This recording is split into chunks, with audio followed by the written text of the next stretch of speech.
Era antes da festa da Páscoa. Jesus sabia que tinha chegado a sua hora de passar deste mundo para o Pai. Tendo amado os seus que estavam no mundo, amou-os até o fim. Estavam tomando a ceia. O diabo já tinha posto no coração de Judas, filho de Simão Iscariotes, o propósito de entregar Jesus. Jesus, sabendo que o Pai tinha colocado tudo em suas mãos e que de Deus tinha saído e para Deus voltava, levantou-se da mesa, tirou o manto, pegou uma toalha e amarrou-a na cintura, derramou água numa bacia e começou a lavar os pés dos discípulos, enxugando-os com a toalha com que estava cingido. Chegou a vez de Simão Pedro. Pedro disse: Senhor, tu me lavas os pés? Respondeu Jesus: agora não entendes o que estou fazendo, mais tarde compreenderás. Disse-lhe Pedro: tu nunca me lavarás os pés. Mas Jesus respondeu: se eu não te lavar, não terás parte comigo. Simão Pedro disse: Senhor, então lava não somente os meus pés, mas também as mãos e a cabeça. Jesus respondeu: quem já se banhou não precisa lavar senão os pés, porque já está todo limpo. Também vós estáis limpos, mas não todos. Jesus sabia quem o ia entregar, por isso disse: nem todos estáis limpos. Depois de ter lavado os pés dos discípulos, Jesus vestiu o manto e sentou-se de novo, e disse aos discípulos: compreendeis o que acabo de fazer? Vós me chamais Mestre e Senhor, e dizeis bem, pois eu sou. Portanto, se eu, Senhor e Mestre, vos lavei os pés, também vós deveis lavar os pés uns dos outros. Dei-vos o exemplo, para que façais a mesma coisa que eu fiz.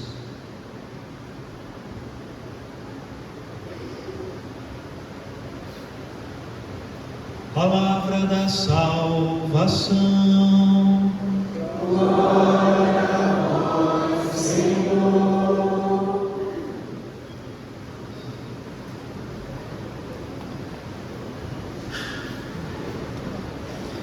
Queridos irmãos e irmãs, entramos hoje no tríduo pascal da paixão, morte e ressurreição de nosso Senhor Jesus Cristo. E a última ceia está intimamente conectada com a cruz. Na verdade, nós não entenderíamos a cruz se não fosse a última ceia. Ela a explica, a antecipa. De alguma maneira, na ceia, na Eucaristia da ceia, já está antecipada a cruz, porque ali Jesus entrega o seu corpo e o seu sangue. Mas diferentemente da cruz, ele tem a oportunidade de explicar o que isso significa, não é? Por isso a celebração da ceia está dentro do que nós chamamos de paixão ou padecimento de Jesus. Ardentemente ele celebra a ceia, assim como ardentemente Jesus caminha para a sua paixão. E nessa missa de hoje nós não estamos fazendo uma encenação da última ceia. Isso é muito importante. Se alguém aqui entende um pouco de teatro, de direção de teatro, sabe que não é uma encenação. Se fosse, nós poderíamos fazer muito melhor. O que nós estamos fazendo aqui é um memorial da ceia.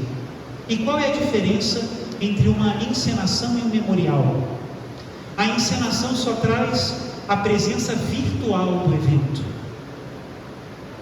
O memorial traz a presença real do evento. Nós trazemos para hoje, para essa celebração, toda a força que o evento da ceia teve e tem, todas as vezes em que nós renovamos o sacrifício de Cristo, incruento, ou seja, não cru, não é? Nos altares do mundo inteiro. Mas essa celebração é muito especial. Existe um número do Catecismo da Igreja Católica que, quando eu era seminarista, começando na teologia, um outro seminarista que estava terminando me disse: olha, esse número você precisa memorizar. Sempre que você precisar pensar na Eucaristia, você deve recorrer a esse número do Catecismo. E é o número 1085. Vou lê-lo agora porque ele explica o que é o memorial.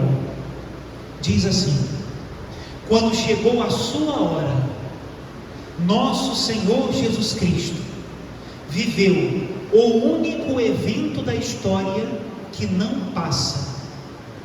Jesus morre, é sepultado, ressuscita dentre os mortos e está sentado à direita do Pai, uma vez por todas. É um evento real, acontecido em nossa história, mas que é único, pois todos os outros eventos da história acontecem uma vez e depois passam, engolidos pelo passado. O mistério pascal de Cristo, ao contrário, não pode ficar somente no passado, já que por sua morte ele destruiu a morte, e tudo que Cristo é, fez e sofreu por todos os homens participa da sua eternidade divina, e por isso abraça todos os tempos e nele se mantém presente. O evento da cruz e da ressurreição permanece e atrai tudo para a vida. Esse é o número do Catecismo. Por isso não é uma encenação da última ceia, é um memorial. Nós aqui reviveremos a mesma força da primeira última ceia, que é única. Nós não estamos sacrificando a Jesus novamente todas as vezes em que nós celebramos a missa. Esse foi um dos erros de Lutero, que dizia que a missa é um grande sacrilégio porque nós sacrificamos a Cristo de novo. Nunca foi isso que disse a teologia católica. Nós estamos renovando o seu sacrifício, mas o sacrifício de Cristo é único, é o mesmo. O que nós estamos celebrando sobre o altar é a cruz, não é outra cruz, não é uma nova cruz, é a única cruz. O que nós estamos repetindo aqui é o gesto de Cristo, não é um novo gesto de Cristo, não é outro gesto de Cristo, nem muito menos do Padre, é o único gesto de Cristo. Esse é o mistério da Eucaristia, que nós viveremos e podemos viver 1000 anos contemplando-o e nós não o entenderemos de tudo. Agora, se essa realidade para nós é difícil, imagina o que se passava no coração de Jesus. Ele ou queria comunicar a nós, mas como ele poderia fazer isso? Não é fácil. Como é que Jesus poderia explicar o que de fato ele está fazendo nesse grande sacramento da Eucaristia? Jesus, que é Deus, nos comunicou. Nós vimos no domingo passado, domingo de Ramos, a decisão e a humildade com a qual Cristo entrou em Jerusalém, pois com a mesma decisão e humildade ele começa esse Tríduo Santo, quinta, sexta e sábado santo, né? E nele ele mostra tanto o amor que o impulsiona interiormente, como também manifesta esse amor exteriormente. Quem aqui tem a missão educativa, não precisa ser professor profissional, né? Pode ser pai e mãe de família, que também é uma missão educativa. Quantas vezes a gente queima os neurônios para saber como explicar as coisas, como dizer as coisas, né? E Jesus o fez na última ceia, mostrando o que se passa no seu coração através de 3 presentes. Ele nos deu 3 presentes na última ceia, e em cada um deles ele manifesta a mesma coisa: um Deus que se entrega, um amor sem limites, alguém que não se poupa. Os 3 presentes. Primeiro presente que Jesus Cristo nos deu na sua última ceia é a própria Eucaristia. Eu não sei o que você faria, ou o que eu faria, para falar a verdade, se eu soubesse que eu morreria amanhã. Eu não sei. Talvez eu chamasse os amigos para que eles me consolassem, né? Mas eu sei o que Jesus fez, e ele sabia que iria dar a vida. Ele chamou os seus amigos, mas não para que os amigos o consolassem, inclusive ele tinha um que o trairia. Ele chamou os seus amigos para entregar a eles o seu coração, na Eucaristia. Um Deus que se entrega. Diz São Paulo na segunda leitura: o que eu recebi do Senhor, foi isso que vos entreguei. O Senhor Jesus, na noite em que foi entregue, tomou o pão, e depois de dar graças, partiu e disse: isto é o meu corpo, que é dado por vós, fazei isto em memória de mim. E depois fez o mesmo com o cálice, né? Jesus Cristo, quando nos entrega a Eucaristia, não nos entrega um rito. Não foi isso que São Paulo fez. Os livros litúrgicos vieram depois. O que os apóstolos receberam de Jesus e entregaram aos seus discípulos foi uma presença que se manifesta no rito, que repete os gestos e palavras de Jesus, mas é uma presença misteriosa, a presença de Jesus na Eucaristia. Por isso, quando nós estamos recebendo o Senhor, levando Jesus, adorando ao Senhor na Eucaristia, nós não estamos lidando com alguma coisa, nós estamos lidando com alguém. Eu tenho absoluta certeza que todos nós temos pessoas que nós amamos muito, e o desejo próprio do amor é nós nunca nos separarmos daqueles que nós amamos. Por isso a morte é tão difícil. Assim como é difícil quando o filho ou a filha vão estudar fora, vão trabalhar fora, vão ficar longe dos pais, é difícil, porque o desejo do amor é estar sempre presente à pessoa que ele ama. Nós não podemos fazer isso, mas Deus pode, e Ele fez. E a sua presença está onde 2 ou 3 estão reunidos em seu nome, e isso se manifesta de modo excelente na Eucaristia. Hoje eu quis que todos os ministros da Eucaristia viessem paramentados, né, com as suas roupas, entrassem, porque é a missa da instituição da Eucaristia. As perguntas que eu vou fazer agora, algumas têm a ver mais com vocês, outras com todos, mas pensando em que na Eucaristia Ele nos deu um presente da sua presença, nos deu o seu coração. Como você recebe Jesus na Eucaristia? Quanto nós nos distraímos? Voltamos a falar com a pessoa do lado logo depois. Estamos numa conversa, ouvimos a música de comunhão, interrompemos, recebemos a Eucaristia e voltamos. Qual é a nossa relação com esse alguém que é Jesus? Como eu valorizo a sua presença no sacrário? Como eu faço as minhas genuflexões diante de Jesus? Eu tenho muitas boas lembranças dos meus formadores do seminário, graças a Deus. E uma dessas lembranças é o modo como os padres faziam genuflexão diante do sacrário. Eu sabia que ali estava alguém, pelo modo como eles faziam a genuflexão. Como é que nós levamos Jesus para os doentes? Levamos Jesus como algo ou levamos Jesus como alguém? Descarregamos Jesus ou levamos uma presença? Como eu participo do sacrifício diário na Santa Missa? O primeiro presente de Jesus foi a própria Eucaristia. E o segundo presente? O segundo presente da última ceia é o sacerdócio. Para falar no popular, o segundo presente da ceia é o padre. Talvez seja mais fácil reconhecer a presença de Jesus no pão, né? Afinal de contas, ele não fala mal de ninguém, né? Mas reconhecer a presença de Jesus no padre, um homem como outro qualquer, com defeitos, com limites, com incoerências. Como é que eu reconheço a presença de Jesus no padre? Um homem que tem uma história mais ou menos feliz, com atitudes mais ou menos acertadas, que traz consigo uma missão e uma presença. É um mistério, hein? E não é um mistério só para os outros, é um mistério para o próprio padre. Talvez seja muito fácil reconhecer Jesus quando a gente vê a missão do padre. Que bonito! O padre que leva a Eucaristia a um doente, o padre que atende às confissões, o padre que celebra a missa.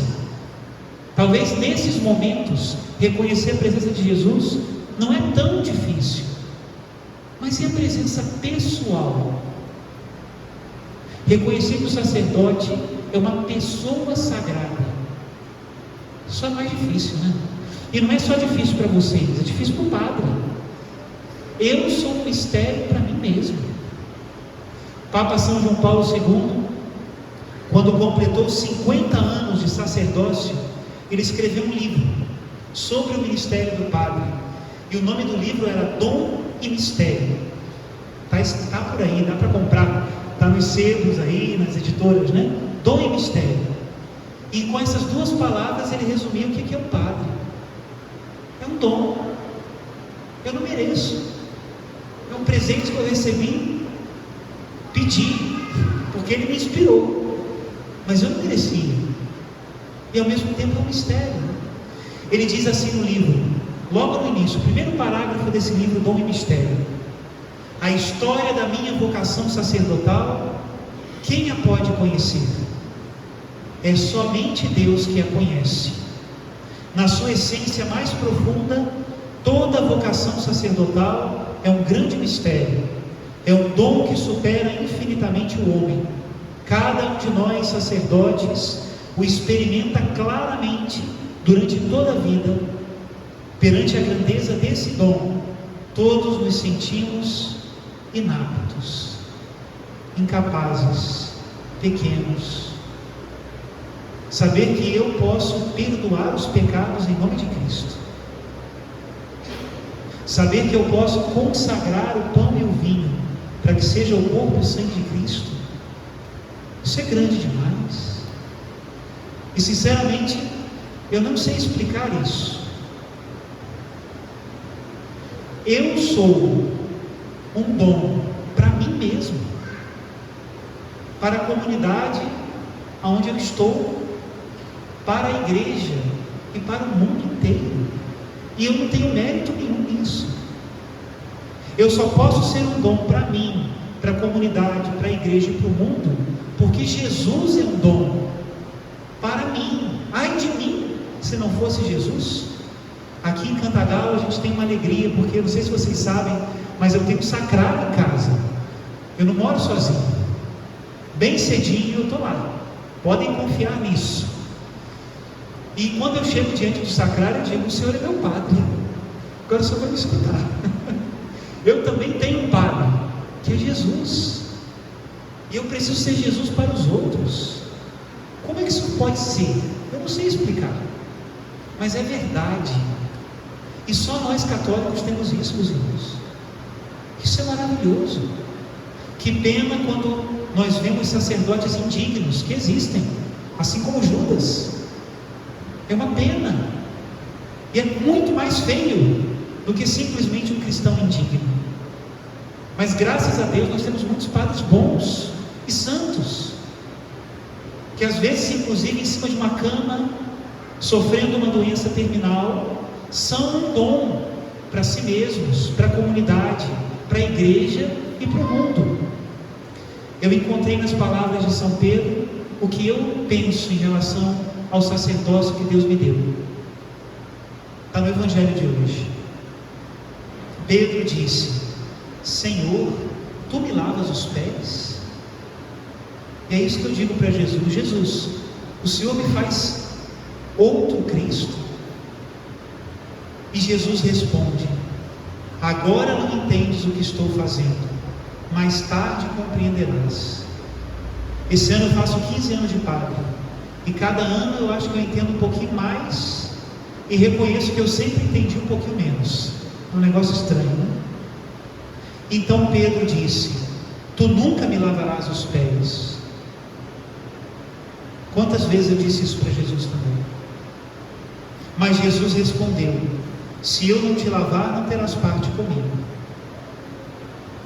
Então São Pedro disse: Senhor, então lava não somente os meus pés, mas também as mãos e a cabeça.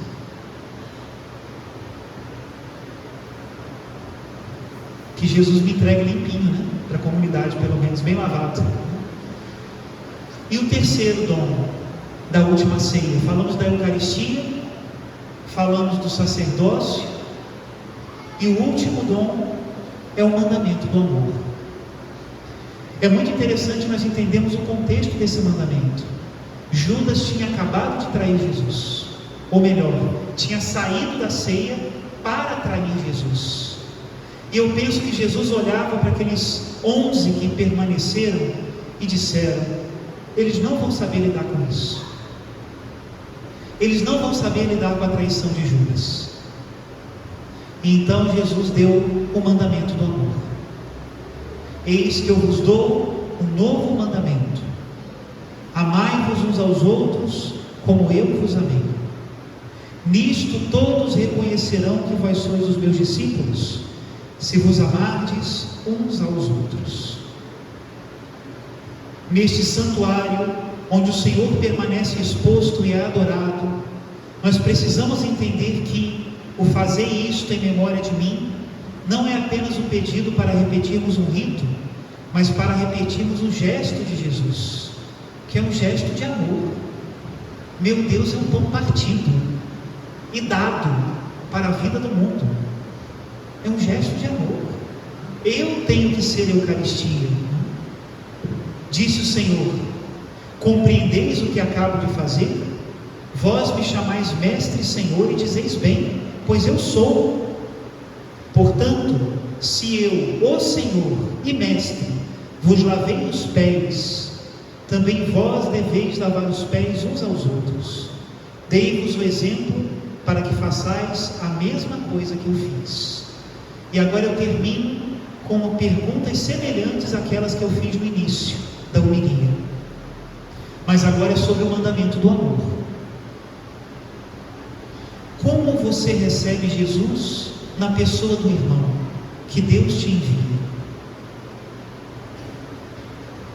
Como você valoriza aquela presença de Deus no irmão que está ao seu lado? Como você o trata? Como você o leva adiante, respeitando o seu tempo de crescimento e as suas limitações? Como eu participo do sacrifício diário do meu irmão neste santuário do Santíssimo Sacramento? Como eu participo das suas alegrias e tristezas? Jesus, bom professor, queria nos explicar o que se passava no seu coração quando ele celebrou a última ceia. Ele nos deu a Eucaristia, o sacerdócio e o mandamento do amor. Passemos a vida meditando nessas três coisas e encontraremos o mandamento de Jesus, o coração de Jesus, os sentimentos de Jesus. Louvado seja nosso Senhor Jesus Cristo.